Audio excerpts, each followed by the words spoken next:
Sí, un año más el Ultra Show de Valencia en Halloween. Esta vez hay alguien muy especial que quiere invitarte a ese Ultra Show. Muy buenas noches. Soy el conde de la Kill y tengo el placer de convidarles a un ultra show especial Halloween. Dicho ultra show tendrá lugar en la ciudad de Valencia el próximo sábado 31 de octubre, cuando el reloj haya cumplido las 8, cuando las campanadas se hayan dado a las 8 de la noche.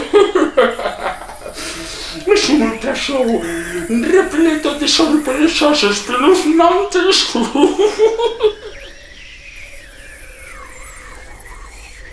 A modo de caveat hay que decir que no es así, o sea, es decir, que el Ultra Show no va a ser especial Halloween, como no lo ha sido en los años precedentes, no se va a hablar de Halloween en el Ultra Show.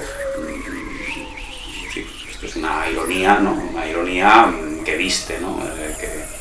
Una ironía que viste tú en un vídeo de promoción. No, una ironía que para vestir un poco este vídeo, ¿no? Que de otro modo sería bastante insulso, ¿no?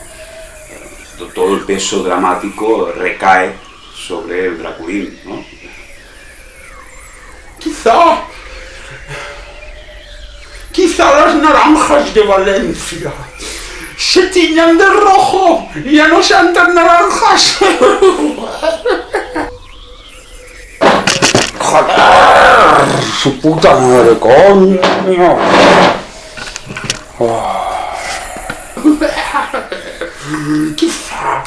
Quizá usted finalmente considere que no fue de muy buena idea haber visitado el Ultra Show.